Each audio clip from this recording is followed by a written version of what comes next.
નમસ્કાર વિદ્યાર્થી મિત્રો, ધોરણ 10 વિષય વિજ્ઞાન.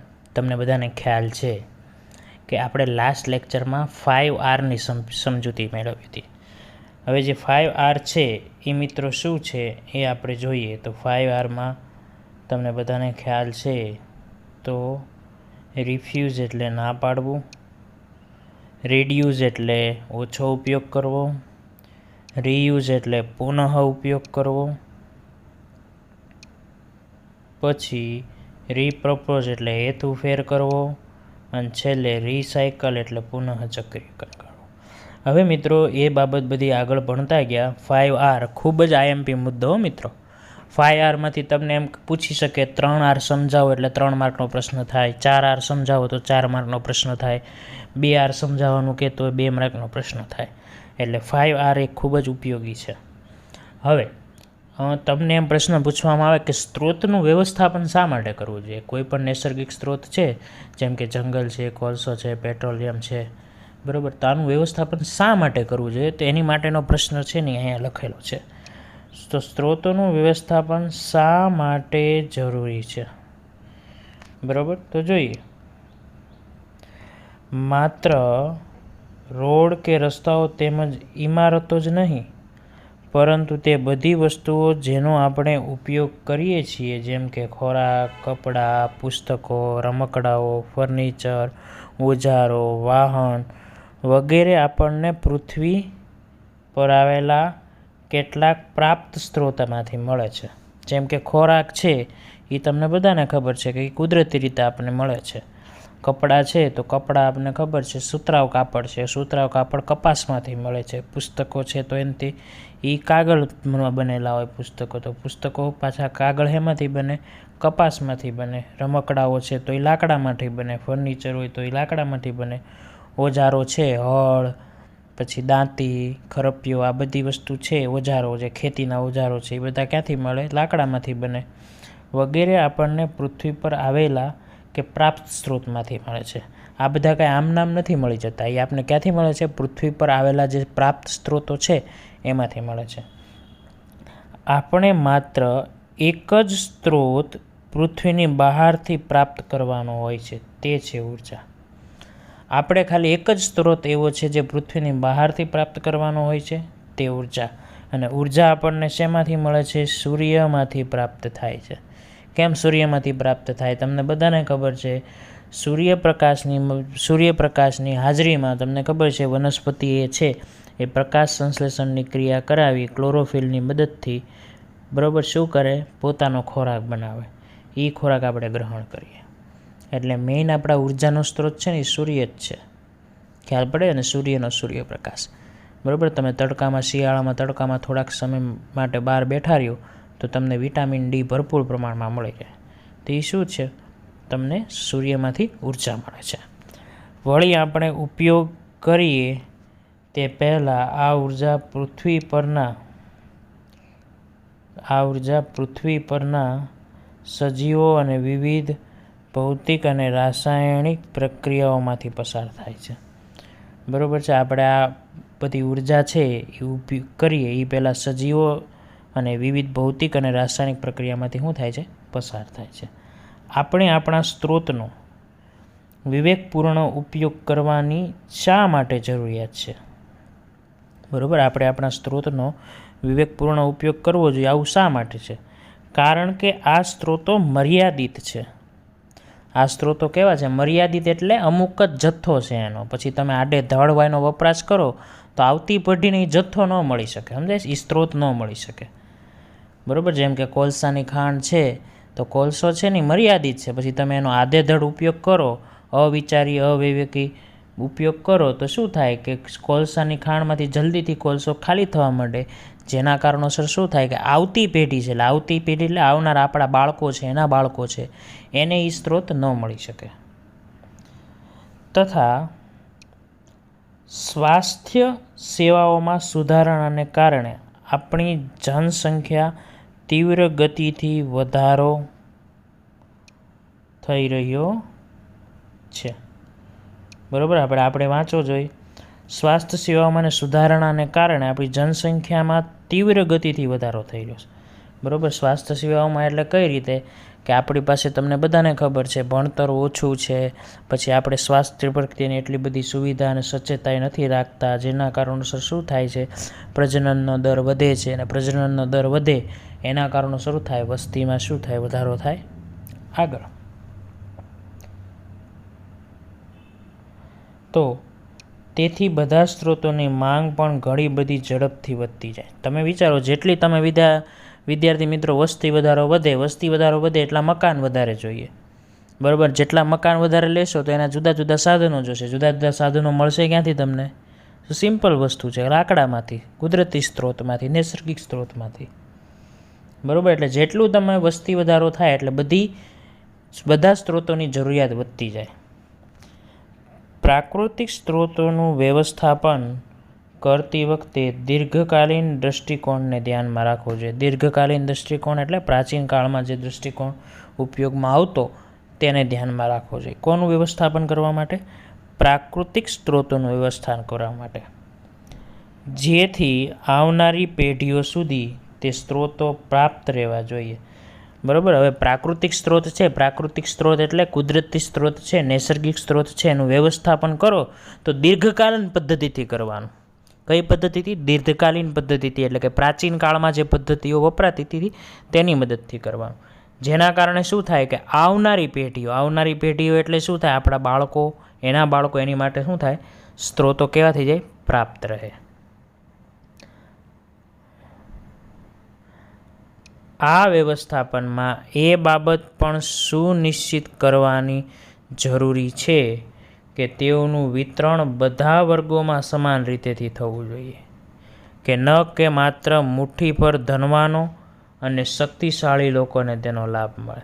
હવે પ્રાકૃતિક સ્ત્રોતો જે છે, પ્રાકૃતિક સ્ત્રોતો છે, તો પ્રકૃતિ છે, કુદરત છે, એ તો ઈશ્વરે બનાવેલું છે. બરાબર. તેના ઉપર બધા સમુદાયનો હક છે. બરાબર. એવું ન હોવું જોઈએ પ્રાકૃતિક સ્ત્રોતમાં કે અમુક ધનવાન અને શક્તિશાળી લોકોને જ એનો લાભ મળે. બરાબર છે. પ્રાકૃતિક સ્ત્રોતોનો લાભ ગરીબથી ગરીબ સુધીનો અને નબળા લોકોને પણ તેનો શું થવો જોઈએ, લાભ મળવો જોઈએ. આગળ એક અન્ય બાબત પર ધ્યાન આપવું જરૂરી છે કે જ્યારે આપણે આ સ્ત્રોતોનું શોષણ કરીએ ત્યારે આપણે પર્યાવરણને નુકસાન પહોંચાડીએ છીએ. ફરીવાર સમજો, એક બાબતનું એ પણ ધ્યાન રાખવાનું કે જ્યારે આપણે આ પ્રાકૃતિક સ્ત્રોતો છે એનું શોષણ કરીએ છીએ ત્યારે આપણે પર્યાવરણને પણ શું પહોંચાડીએ છીએ, નુકસાન પહોંચાડીએ છીએ. ઉદાહરણ તરીકે ખનનથી પ્રદૂષણ થાય છે, કારણ કે ધાતુનું નિષ્કર્ષણની સાથે વધુ માત્રામાં ધાતુનો કચરો પણ નીકળે છે. ખનન એટલે શું? ખનિજ જે પૃથ્વીના પેટાળમાંથી કાઢવામાં આવે એને ખનન કહેવાય. બરાબર. પૃથ્વીના પેટાળમાંથી ખનિજ જે કાઢવામાં આવે, બધી ધાતુઓ કાઢવામાં આવે એને ખનન કહેવાય. એમાંથી પ્રદૂષણ કેમ થાય? કારણ કે મિત્રો ધાતુ છે ને, ધાતુ એ પૃથ્વીના પેટાળમાંથી મળે. એટલે તમે વિચારો, અશુદ્ધ સ્વરૂપે હોય. કેમ અશુદ્ધ સ્વરૂપે હોય? તો કે એમાં રેતી, માટી, પથ્થરો અશુદ્ધિ સ્વરૂપે જોડાયેલા હોય, સંયોજિત થયેલા હોય. એટલે શું થાય કે એ ધાતુને શુદ્ધિકરણમાં મોકલવા માટે એને કંપનીઓ, ફેક્ટરીઓ, કારખાનામાં નિષ્કર્ષિત કરવામાં આવે. નિષ્કર્ષિત એટલે શુદ્ધિકરણ કરવામાં આવે, છૂટી પાડવામાં આવે. અને એ નિષ્કર્ષણમાં મિત્રો શું થાય, ધાતુનો કચરો પણ વધે. બરાબર છે. આમ સુપોષિત નૈસર્ગિક સ્ત્રોતના વ્યવસ્થાપનમાં નકામા પદાર્થોના નિકાલની વ્યવસ્થા પણ થવા જોઈએ. બરાબર. તમે પ્રાકૃતિક સ્ત્રોતોનો ઉપયોગ કરો એનો વાંધો નહીં, તમે ધાતુનું નિષ્કર્ષણ કરો એનો વાંધો નહીં, પણ ધાતુના કચરાનો નિકાલ સુવ્યવસ્થિત રીતે કરવો જોઈએ. ખબર પડે છે મિત્રો? આગળ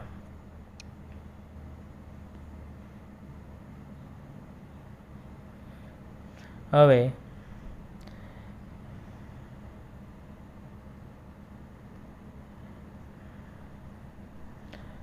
એમાં આપણે આગળ વધીએ.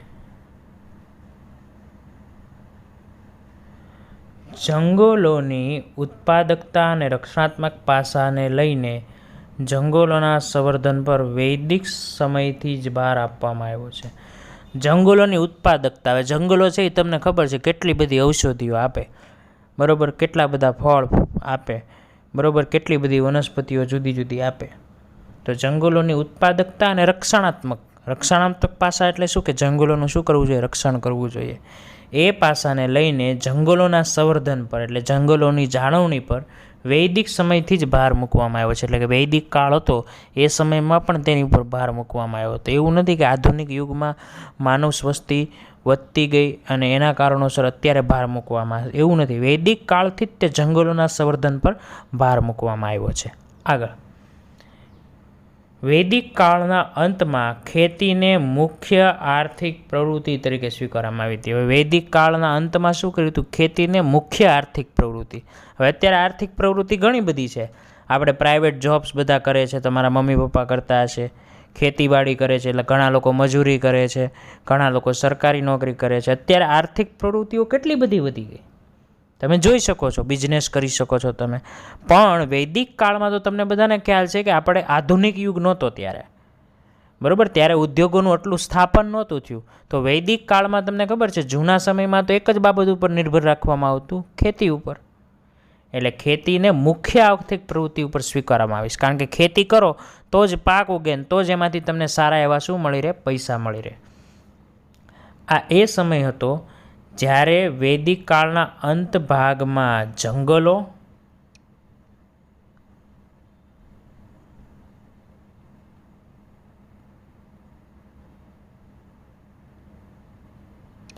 વનરાજી જેવા કુદરતી સ્થળોને પવિત્ર ધાર્મિક સ્થળો તરીકે માનવાની શરૂઆત થઈ. બરોબર છે? આ એવો કાળ હતો, વૈદિક કાળનો જે અંતનો સમય છે એ કેવો ખબર? જંગલને પવિત્ર ધાર્મિક સ્થળો માનવાનું આવતું અને પારંપરિક વન્ય પ્રવૃત્તિની સંકલ્પનાનો ઉદ્ભવ થયો. એટલે પરંપરાગત વન્ય પ્રવૃત્તિ છે એનો પણ શું થયો? પરંપરાનો ઉદ્ભવ થયો, સંકલ્પનાનો ઉદ્ભવ થયો. જેમ કે વન્ય પ્રવૃત્તિ એટલે શું? તમને બધાને ખબર છે કે વનમાં જ હંમેશા આદિવાસી રહેતા હોય તો એની અમુક અમુક પ્રવૃત્તિ હોય. શિકાર કરવાની પ્રવૃત્તિ, ખ્યાલ પડે છે? એ લોકોનું અલગ નૃત્ય હોય, અલગ કપડાં હોય. તો આની ઉપર પ્રવૃત્તિની, વન્ય પ્રવૃત્તિની સંકલ્પનાનો પણ ઉદ્ભવ થયો. બીજી બાજુ વન્ય પ્રવૃત્તિ સિવાય પણ રીતિ રિવાજો અને ધાર્મિક માન્યતાનો કુદરત અને કુદરતી સ્ત્રોતોના સંરક્ષણ માટે ઉપયોગ કરવાની શરૂઆત થઈ. બીજી બાજુ હું રીતિ રિવાજો અને ધાર્મિક માન્યતાઓનો કુદરત અને કુદરતી સ્ત્રોતોના સંરક્ષણ માટે ઉપયોગ કરવાની શરૂઆત થઈ. બરાબર? અત્યારે આપણે, તમને ખબર છે કે આપણું મગજ જે છે ને મનુષ્યનું, એ વિકસિત મગજ છે. વિકસિત મગજ એટલે આપણને ખ્યાલ પડે છે કે જો આપણે જંગલોનું સંવર્ધન નહીં કરીએ તો આપણે શું થાય? આવતી પેઢી માટે એ સ્ત્રોત ખૂટી જશે. પણ વિદ્યાર્થી મિત્રો, એ સમયમાં તો રીતિ રિવાજ અને પરંપરાઓ અને ધાર્મિક માન્યતા એવી હતી કે કુદરતી સ્ત્રોતોનું શું કરવું જોઈએ? ઉપયોગ કરવો જોઈએ. એની શરૂઆત ધાર્મિક અને પારંપરિક માન્યતાઓને આધારે થઈ. આગળ, તો મિત્રો, પર્યાવરણ મિત્ર બનવા માટે તમે તમારી ટેવોમાં કયું પરિવર્તન લાવી શકો? તમારી ટેવો લખવાની છે. તમે શું શું પર્યાવરણમાં એવું કરી શકો કે જેના કારણે આપણે પર્યાવરણનું સંરક્ષણ કરી શકીએ. બીજો પ્રશ્ન, કુદરતી સ્ત્રોતોના ટૂંકા ગાળાના હેતુઓને સિદ્ધ કરવા માટે થતા સ્ત્રોતના શોષણના ફાયદા જણાવો. બરોબર છે? તો કુદરતી સ્ત્રોતોના ટૂંકા ગાળાના હેતુઓને સિદ્ધ કરવા માટે સ્ત્રોતના શોષણના ફાયદા જણાવો. તમે અત્યારે જે ફકરો ભણ્યો એમાંથી તમને તમારી રીતે જે પણ સ્ત્રોતના શોષણના ફાયદા જે છે એ તમને આવડે એ તમારે એમાંથી જોઈને લખવાના છે. આ ફાયદા લાંબી અવધિ કે સમયગાળાને ધ્યાનમાં રાખીને નહીં, હેતુના ફાયદાથી કેવી રીતે ભિન્ન છે એ કહેવાનું છે. બરાબર છે? તમારા વિચાર પ્રમાણે સ્ત્રોતનું શા માટે સમાન વિતરણ થવું જોઈએ? સ્ત્રોતના સમાન વિતરણના વિરુદ્ધ કયા કયા પરિબળો કાર્ય કરે છે? સમજાઈ ગયું? એટલે આ રીતના 4 પ્રશ્નો તમારે તમારી મૌલિકતાથી લખવાના છે. જો છતાં ન આવડે તો કંઈ ચિંતા ન કરતા, તમારી પાસે કોઈ પણ સાહિત્ય હોય એ સાહિત્યમાંથી તમે એ પ્રશ્ન વાંચી શકો છો. હું આ પ્રશ્ન કેમ નથી લખાવતો? તમને બધાને ખબર છે, સરળ ચેપ્ટર છે જેમાં મારી જરૂરિયાત તમને ખૂબ ઓછી પડે. તમે જાતે જ બધું સમજી શકો, લખી શકો, વાંચી શકો. ઓકે? તો તમે તમારી રીતે એવો પ્રયત્ન કરજો કે જેના કારણોસર તમે શું કરી શકો? એના 4 પ્રશ્નો લખી શકો. મૌલિકતા તમારી હોવી જોઈએ, તમારા શબ્દો હોવા જોઈએ. ઓકે? અને કોઈ પણ સાહિત્યનો પણ સાથે તમે ઉપયોગ કરી શકો છો. હવે વિદ્યાર્થી મિત્રો જે ટૉપિક શરૂ કરવા જઈ રહ્યા છે એ છે 16.2 જંગલો અને વન્યજીવન. બરાબર, તો હવે આપણો જે પ્રશ્ન છે, આપણો જે ટૉપિક છે એ છે જંગલો અને વન્યજીવન. તો જંગલ જૈવ વિવિધતાના વિશિષ્ટ સ્થળ છે. તો જંગલ જૈવ વિવિધતાનું વિશિષ્ટ સ્થળ છે. જૈવ વિવિધતા એટલે શું? જીવોમાં જોવા મળતી વિવિધતા.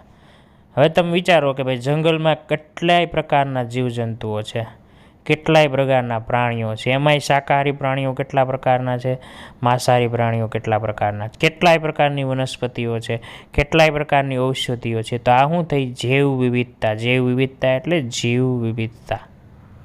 જૈવ વિવિધતાનો એક આધાર તે વિસ્તારમાં મળી આવનારી વિવિધ જાતિઓની સંખ્યા છે. મિત્રો, વિવિધ જાતિઓની સંખ્યા. આપણે અહીંયા મનુષ્યમાં અલગ અલગ જાતિઓ હોય એમ તમને કહી દઉં, પ્રાણીઓમાં પણ હોય છે. બરાબર છે? એવી રીતે પક્ષીઓમાં પણ હોય છે. પક્ષીઓમાં તમે પોપટની વાત કરો તો અલગ અલગ 10-15 પ્રકારના પોપટ હોય, એની જાતિઓ હોય.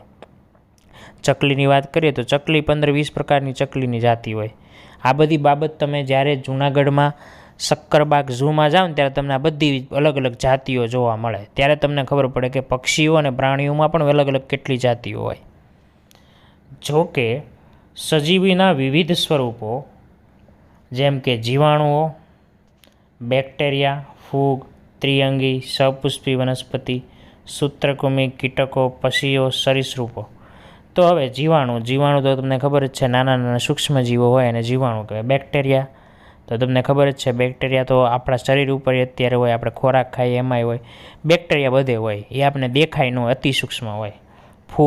ફૂગ તમને ખબર છે કે સડેલો ખોરાક હોય, એટલે કે તમે રોટલી છે એ વાસી થઈ ગઈ હોય, બ્રેડ, પાઉં એ બધું વાસી થઈ ગયું તો એની ઉપર જે સફેદ કલરનો ચીકણો પદાર્થ છે બેસે એ ફૂગ. ત્રિઅંગી વનસ્પતિ, પછી સપુષ્પી વનસ્પતિ એટલે શું થાય મિત્રો? જેમાં પુષ્પ હોય એવી વનસ્પતિઓ. પછી સૂત્રકૃમિ એટલે શું થયું? અળસિયા જે છે એને સૂત્રકૃમિ કહેવાય. પછી ભરવાડ જોવા મળે તમને ઘણી વખત તમારા ઘરમાં, એ સૂત્રકૃમિ કહેવાય. ખબર પડી કે કાન ખજૂરો છે એ સૂત્રકૃમિ કહેવાય. કીટકો એટલે ટીડડું, વંદો, બરાબર, માકડ, બાઘડ, આ બધા કીટકો કહેવાય. પક્ષીઓ તો તમને ખ્યાલ જ છે. સરીસૃપ એટલે શું થાય મિત્રો? જે ઢસડાતા ચાલતા હોય એ સરીસૃપ કહેવાય. જેમ કે ઢસડાતા કોણ ચાલે? સાપ, અજગર, બરાબર, પછી તમને ખ્યાલ છે ઘો, આ બધા સરીસૃપો કહેવાય. વારસાગત જૈવ વિવિધતાનું સંરક્ષણ કરવાનો પ્રયત્ન પ્રાકૃતિક સંરક્ષણના મુખ્ય ઉદ્દેશમાંનો એક છે. વારસાગત જે જૈવ વિવિધતા છે એને સંરક્ષણ કરવાનો પ્રયત્ન એ પ્રાકૃતિક સંરક્ષણના મુખ્ય ઉદ્દેશમાંનો એક છે. હવે વારસાગત જે જૈવ વિવિધતા ચાલતી જ આવે છે, બરાબર. જો કોઈ પણ બાબત છે ને એમાં વારસો ટકાવવો ખૂબ જરૂરી છે. કેમ જરૂરી છે ખબર છે? તો જ તે આવનારી પેઢી બનતી રહે અને તો જ એનું રહે. માની લો કે હું એમ કહું કે મનુષ્ય જે છે એ પ્રજનન દર એનો ઘટી જાય, બરાબર, મનુષ્યમાં પ્રજનન દર ઘટી જાય તો શું થશે? તો એવું થશે કે માનવ વસ્તી ઘટવા માંડશે. જેના કારણે શું થઈ જશે? એક સમય એવો આવશે કે માનવ જાતિનો નાશ પામશે, બરાબર. તો એ શું થઈ ગયું કે એક આખી પેઢી, એક આખો સમુદાય નાશ થઈ ગયો. એટલે તમે વિચારો કે ભાઈ જૈવ વિવિધતાનું સંરક્ષણ શું લેવા કરવું પડે? વારસાગત જે જૈવ વિવિધતા ચાલતી આવે છે એનું સંરક્ષણ શું લેવા કરવું પડે? કારણ કે મિત્રો પ્રાકૃતિક સંરક્ષણ તો જ થાય તે જો જૈવ વિવિધતાનું સંરક્ષણ કરો. જૈવ વિવિધતાનું તમે સંરક્ષણ ન કરો તો શું થશે કે એ જાતિ જે છે, એ વિવિધતા જે જૈવમાં જોવા મળે એ નાશ પામશે. એટલે ધીમે ધીમે શું થઈ જશે? એ અલુપ્ત થઈ જશે, એટલે કે દેખાશે નહીં. તો એ શું થયું? પ્રાકૃતિક સંરક્ષણ તો ન થયું. એટલે પ્રાકૃતિક સંરક્ષણનો મોટો ઉદ્દેશ જે છે ને એ જૈવ વિવિધતાનું સંરક્ષણ છે. પ્રયોગો અને ક્ષેત્ર અભ્યાસથી આપણને જાણકારી મળે છે કે વિવિધતાનો નાશ થવાથી પરિસ્થિતિય સ્થાયીતા પણ નાશ પામી શકે છે. વિવિધતાનો નાશ થાય તો ઘણી બધી બાબતનો નાશ થઈ જાય, બરાબર છે. હવે મિત્રો હવે આપણા ટોપિકનું નામ છે જંગલને લગતી વ્યક્તિઓ. તો એમાં આપણે જોઈએ, આપણે જંગલોની વિવિધ નિપજોનો ઉપયોગ કરીએ જ છીએ. તમને બધાને ખબર, વિવિધ નિપજોમાં હું તમને કહું, ઔષધિ તરીકે અશ્વગંધા તમે ખાઓ તો તમને તાકાત મળે. એલોવેરા છે તો એ સ્કિન માટે સારું. તો આ બધી શું છે? તમે જંગલની વિવિધ નિપજોનો ઉપયોગ કરો જ છો. ખ્યાલ પડે છે? ઘણી બધી ઔષધિઓ છે. તમે પતંજલિની ખ્યાલ છે, બાબા રામદેવની, તો એ આયુર્વેદની બધી શું છે? ઔષધિઓ જ છે જુદી જુદી. બરાબર, અશ્વગંધા, સર્પગંધા, બરાબર, સીતોપલાદીનું ચૂર્ણ, આ બધા શું છે? જુદી જુદી વનસ્પતિઓ છે, એમાંથી બનાવેલા પાવડર છે. પરંતુ જંગલ સ્ત્રોતો પર આપણી નિર્ભરતામાં વિવિધતા છે. આપણામાંથી કેટલાક લોકોની પાસે વિકલ્પો છે, પરંતુ કેટલાકની પાસે નથી. આપણી પાસે વિકલ્પ છે મિત્રો. શું વિકલ્પ છે? કે આપણે જંગલમાં ન રહી શકીએ, જંગલની જૈવ વિવિધતા પર કદાચ નિર્ભર ન કરતા હોય તો આપણી પાસે વિકલ્પ છે. આપણે જંગલમાં નથી રહેતા. આપણે ક્યાં રહીએ? જંગલની બહાર રહીએ છીએ. બરાબર. પણ હવે તમે વિચારો, જંગલમાં જે પ્રાણીઓ રહેતા હોય, જે વનસ્પતિઓ હોય, જે કીટકો રહેતા હોય, જે જીવજંતુઓ રહેતા હોય, જે પક્ષીઓ રહેતા હોય, એનું શું? એની પાસે કોઈ વિકલ્પ નથી. જંગલના આદિવાસીઓ પાસે કોઈ વિકલ્પ નથી. જ્યારે આપણે વન સંરક્ષણની વાત વિશે વિચારીએ છીએ ત્યારે આપણે તેની સાથે સંકળાયેલ વ્યક્તિઓ કે સંસ્થાઓને ધ્યાનમાં લેવી જોઈએ. હવે આપણે અત્યારે વન સંરક્ષણની વાત કરીએ છીએ તો તેને લગતી વ્યક્તિઓ અને સંસ્થાઓ, બરાબર, એની વિશે આપણે ખાસ જાણી લેવું જરૂરી છે. આગળ, જંગલની અંદર, તો જંગલની અંદર કોણ રહે? આદિવાસી. તેની નજીક રહેનારા. તમને ખબર છે ઘણા બધા જંગલોની આજુબાજુ ગામડા છે. એવું આપણે નથી વિચારવાનું કે જંગલની આજુબાજુ કાંઈ નહીં, વેરાન વિસ્તાર જ હોય. નહીં, ઘણા બધા જંગલોની નજીક આજુબાજુ ગામડાઓ છે. બરાબર છે. ઘણા તો એવી રીતનું છે કે આજુબાજુ ફરતે બધે ગામડા હોય, વચ્ચે જંગલ હોય. બરાબર. લોકો પોતાની અનેક જરૂરિયાત માટે જંગલ પર નિર્ભર છે. હવે જો જ્યાં જંગલ વિસ્તાર હોય ને મિત્રો, ત્યાં ઘણી બધી સુવિધાનો અભાવ હોય. જેમ કે હું તમને એમ કહું કે જે જંગલ વિસ્તાર હોય ને એ બહુ અંદર તરફ હોય. અંદર તરફ હોય ને એટલે ત્યાં વીજળીની સુવિધા, પાણીની સુવિધા, આવી બધી સુવિધા ન હોય. કોઈ પણ બળતણની સુવિધા. બરાબર. એટલે થાય શું કે બને એવું કે માની લો કે એની પાસે બળતણની સુવિધા નથી, એટલે આપણે તો ફોન કરીએ એટલે રાંધણ ગેસ ઘરે આવી જાય. અત્યારે ગેસની પાઇપલાઇન ઘરે આવી ગઈ. પણ એ લોકો મિત્રો શું કરે? બળતણ માટે કોનો ઉપયોગ કરવાના? એ લાકડાનો ઉપયોગ કરવાના.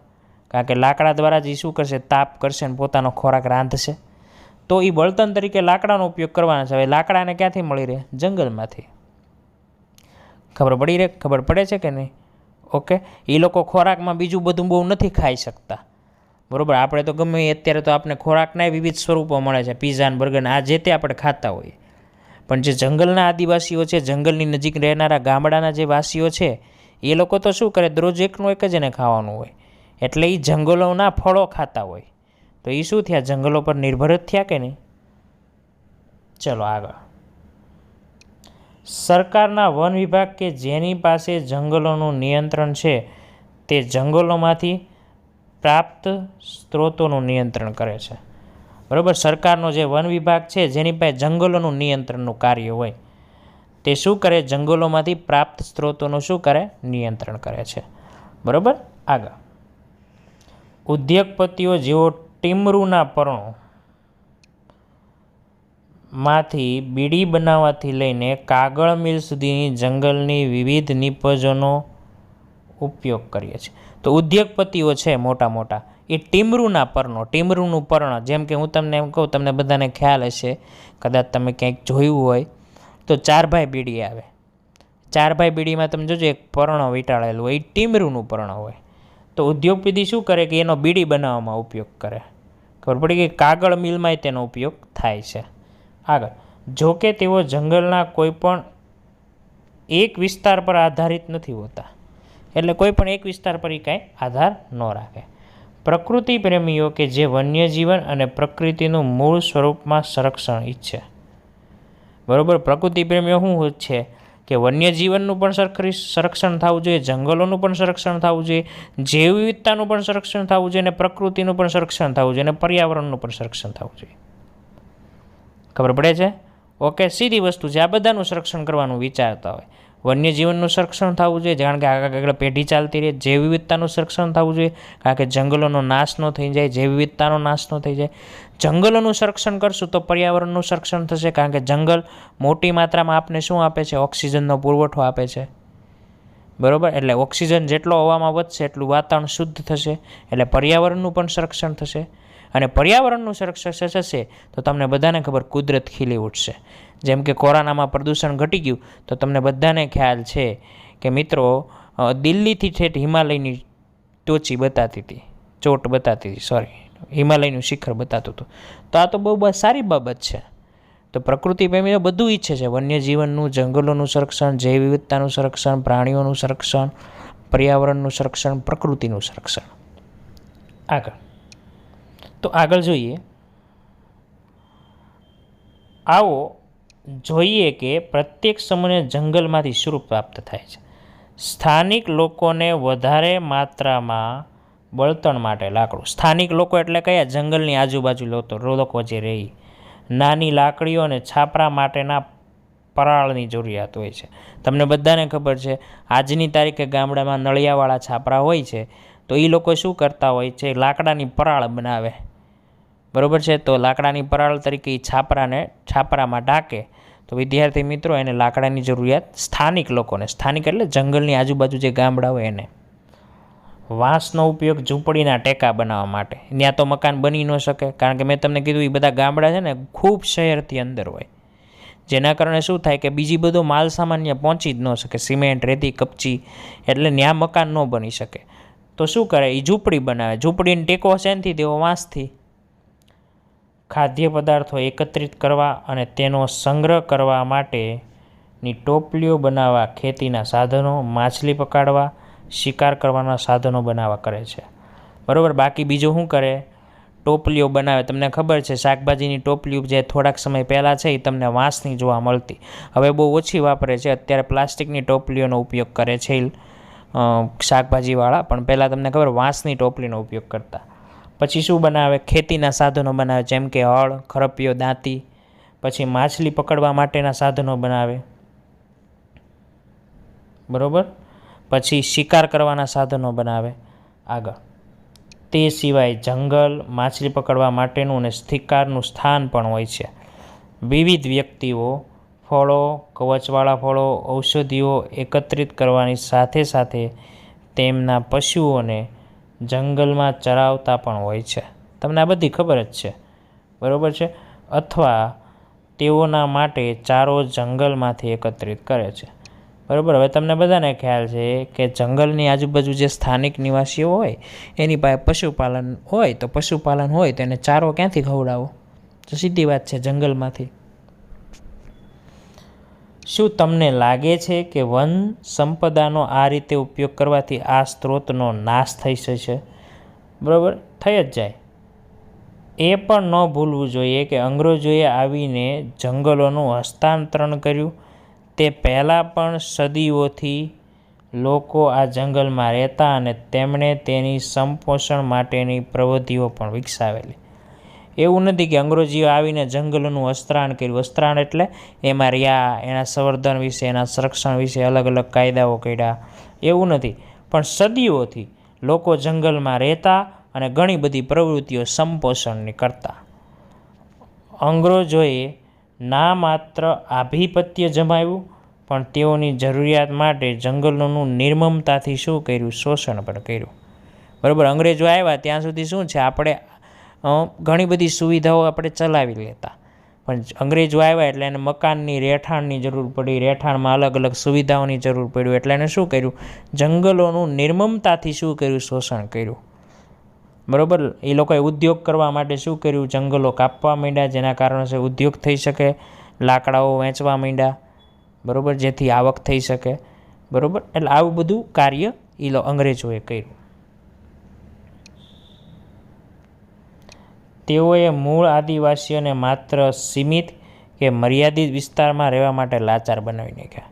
કેમ લાચાર બનાવ્યા? હવે માની લો કે એક વિસ્તારમાંથી ખૂબ વૃક્ષો છે અને ત્યાંથી તમને સાગનું લાકડું મળી રહે એમ છે, તો એ લોકોએ શું કર્યું કે એટલો વિસ્તાર પોતે શું કરી લીધો? કબજે કરી લીધો. અને કબજે કરી અને આદિવાસીઓને શું કીધું કે તમારે એ વિસ્તારમાં નહીં આવવાનું, કારણ કે ત્યાં એને સાગનું લાકડું મળી રહે, અને સાગનું લાકડું જે છે એ ખૂબ મજબૂત હોય, બરાબર. અને એ મજબૂત હોય એટલે એનાથી દ્વારા એ શું બનાવે? એનું પોતાની સુવિધા માટે ફર્નિચર બનાવે. વન સ્ત્રોતોની કોઈ પણ મર્યાદા વગર અતિશોષણ કરવાની શરૂઆત કરી હતી. બરાબર, વંશ સ્ત્રોતમાં શું કર્યું, કોઈ પણ પ્રકારની મર્યાદા વગર અતિ શોષણ કરવાની શરૂઆત કરી નાખી. સ્વતંત્રતા પછી અંગ્રેજોથી વનોનું નિયંત્રણ તો આપણા હસ્તક થયું, પરંતુ વ્યવસ્થાપનમાં સ્થાનિક લોકોની જરૂરિયાતો તેમજ જ્ઞાનની ઉપેક્ષા થતી રહી. બરાબર, આઝાદી થઈ ગઈ એટલે વનનું નિયંત્રણ શું થઈ ગયું, ભારત સરકાર પાસે આવી ગયું. બરાબર, ત્યારે જે વડાપ્રધાન પહેલાં હતા નહેરુ, એની પાસે આવી ગયું. પણ તકલીફ એ થઈ વ્યવસ્થાપનમાં. વ્યવસ્થાપન એટલે કે મેનેજમેન્ટમાં તકલીફ એવી થઈ મિત્રો કે સ્થાનિક લોકો, સ્થાનિક એટલે જંગલની આજુબાજુ જે રહેતા લોકો છે ને, એનામાં જાગૃતતા નહોતી. ખબર પડે છે? એટલે એની પાસે જ્ઞાનની ઉપેક્ષા થઈ. કોની જ્ઞાનની ઉપેક્ષા? જંગલોના રક્ષણના જ્ઞાનની ઉપેક્ષા થઈ. એટલે એમાં ખોટ એક વર્તાણી, મુશ્કેલી આ થઈ. આમ જંગલોનો ખૂબ મોટો વિસ્તાર એક જ પ્રકારના વૃક્ષો જેવા કે પાઇન, સાગ કે નીલગિરીના જંગલોમાં પરિવર્તિત થતો ગયો. પછી બધા જે મોટા પ્રકારના વૃક્ષો હતા, કેમાં પાઇન, સાગ અને નીલગિરીમાં. બરાબર, કારણ કે આ વૃક્ષો એવા છે કે જે ખૂબ મોટા પણ થાય, બરાબર છે, ને લાકડું સારા એવા પ્રમાણમાં આપે. જેમ કે સાગનું લાકડું તો તમને ખબર જ છે, પાઇનનું લાકડું એ તમને ખ્યાલ છે, અને નીલગિરી તો તમને ખબર કેટલી ઊંચાઈ ધરાવે. તો એમાંથી તમે વિચારો કેવું ભરપૂર પ્રમાણમાં લાકડું મળે કે નહીં. એટલે બધાએ શું કર્યું ખબર, બધા વૃક્ષોને કાઢી નાખ્યા. અંગ્રેજોએ શું કર્યું કે બધા વૃક્ષોને કાઢી નાખ્યા અને બધી જગ્યાએ આવા વૃક્ષો વાવી દીધા, સાગ, પાઇન ને નીલગિરીના. એટલે જંગલ આખા નીલગિરીના થઈ ગયા.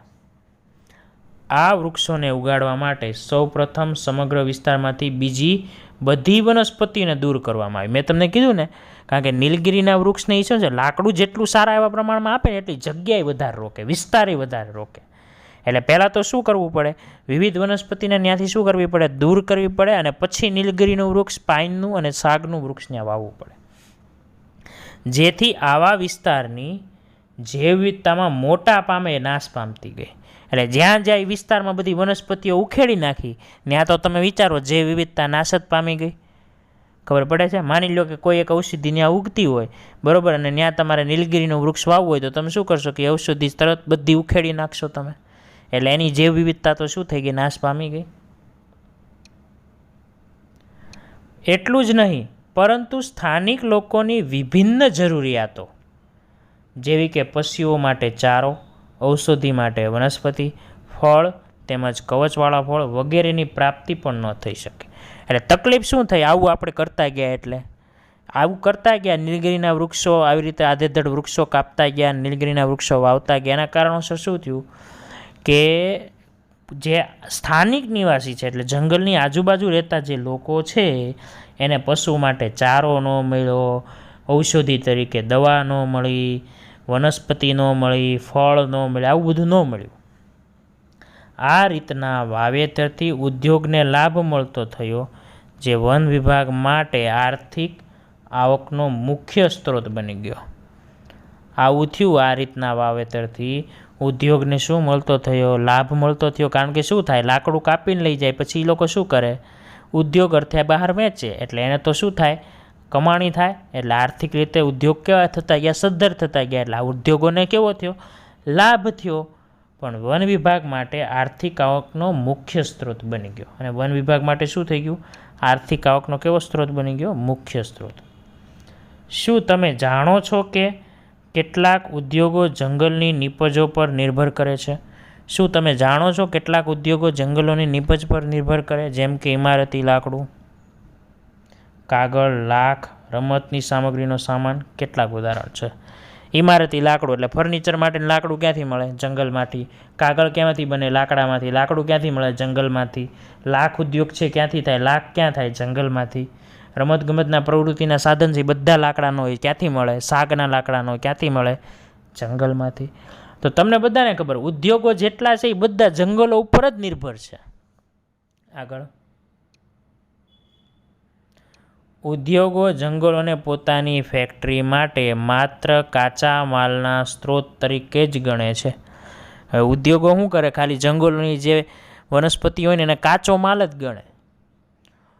પોતાના સ્વાર્થ માટે લોકોનો એક મોટો વર્ગ સરકાર તરફથી ઉદ્યોગો માટે કાચા માલને ખૂબ જ ઓછી કિંમતે પ્રાપ્ત કરવામાં કાર્યરત છે. પોતાના સ્વાર્થ માટે એક મોટો વર્ગ એટલે કે એક મોટા આખો જનસમૂહ સરકાર તરફથી ઉદ્યોગ માટે કાચા માલને ખૂબ જ ઓછી કિંમતે આપી દેશે.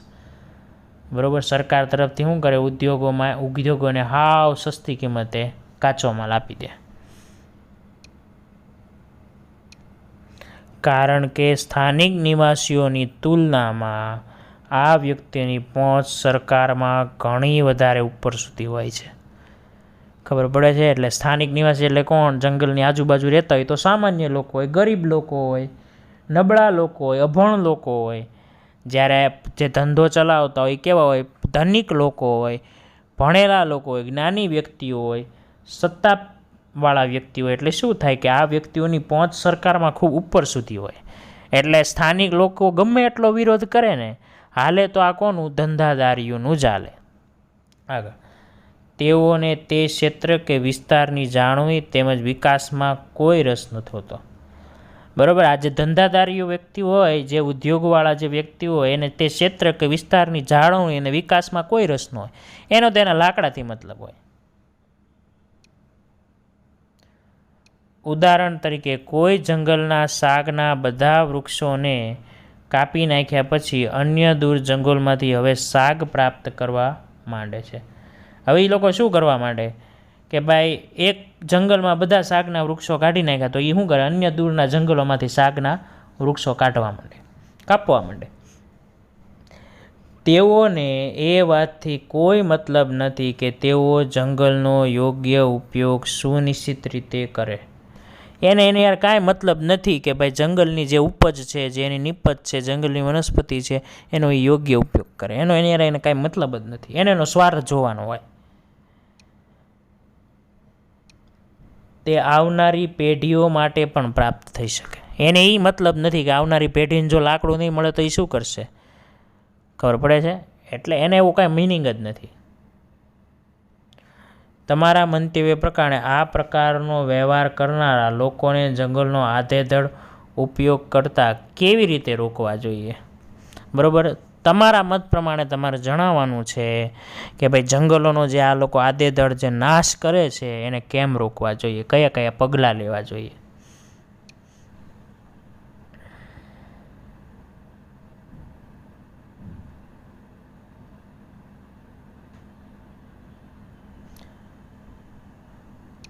અંતમાં આપણે પ્રકૃતિ તેમજ વન્યજીવ પ્રેમીઓની ચર્ચા કરીએ, જેઓ વન પર નિર્ભર